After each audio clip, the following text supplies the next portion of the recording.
Hey there, and welcome to what is probably going to be one of the most difficult advanced improv competitions in the history of the Fall Recital. This is just your year. It's time to find out who's been naughty and who's been nice in regards to practicing their scales and basic theory. We have quite a workout. We're at 75 beats per minute. I'm going to play the chord progression once. I'll show it to you here. You can still it on your YouTube screen in my nice, neat handwriting. I'm going to play the chord progression once and then discuss a few of the options for doing this. So here we go. First, and before you turn ending, I think there might be just 3 or 4 of you in this year's class for this. Wow, good luck. All right, here we go. I'm going to call the chords out as I run them. 2, ready, go. G minor, C7, F7, B flat, 7th, G minor, A7th, D7th, G7th, C minor, F7th, B flat, 7th, E flat, 7th, E diminished, 2, 3, 4, 2, 2, 3, 4, D7, G minor, C, G minor, C7 sharp 9, but who's counting? G minor 7th, C7 sharp 9, A7th, D7th. All right, next turn.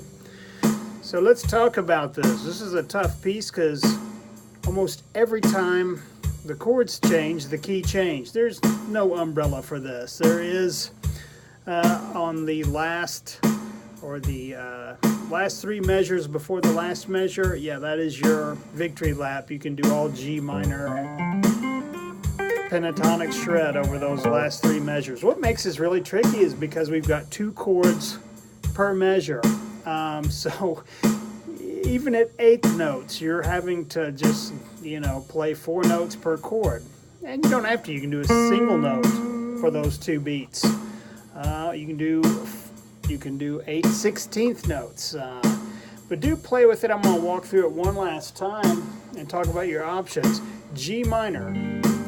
Of course, you can't go wrong with G minor pentatonic, which is first form pentatonic. Tons of 7th chords, and yes, major pentatonic and in some cases minor pentatonic fit nicely over the 7th chords. But I want to encourage you to use these 7th hybrid pentatonics. It's just like minor pentatonic, but you've got to raise that 2nd note in the scale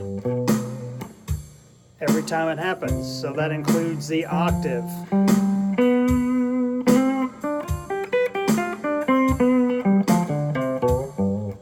So that's what it looks like off your E string, and off your A string it's a little different. It's like 4th form.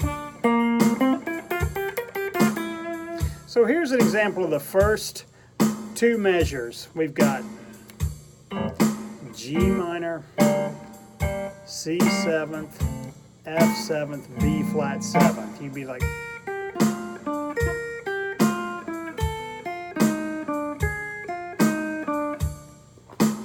messed up. I've been needing to practice. One more time. Simple phrases are best. Ready, go. G minor, C7, F7, B flat 7th. So notice I was just playing 4 notes in 8ths for each chord. It's not easy. On to the next line. G minor and A7th sharing a measure, and a whole measure of D7th.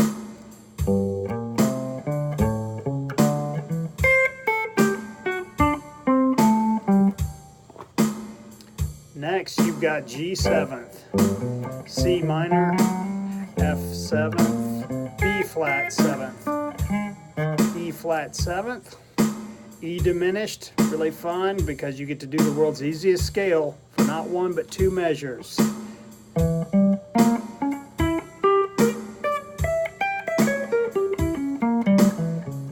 Just like your first fingering for the minor pentatonic, going up a fret each time. It sounds really serious, but it's pretty easy. That's going to resolve to D7th.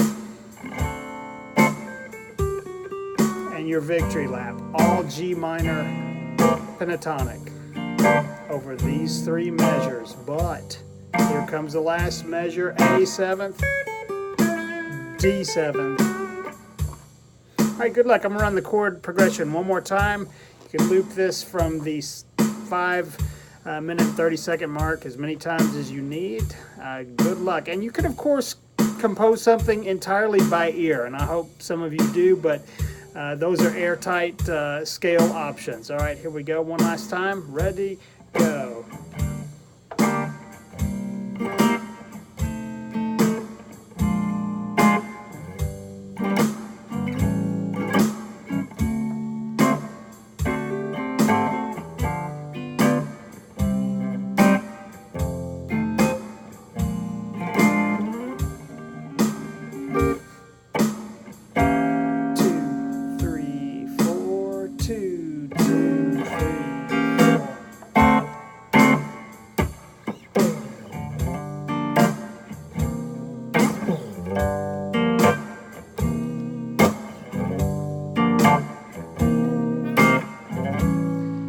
One more lap, here we go.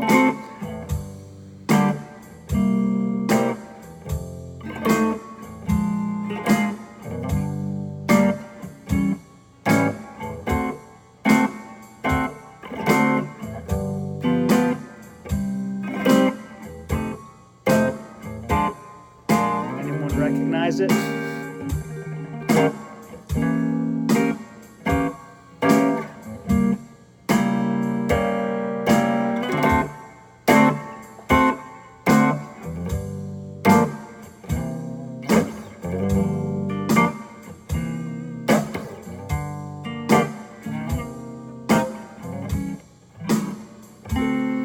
All right, good luck with that.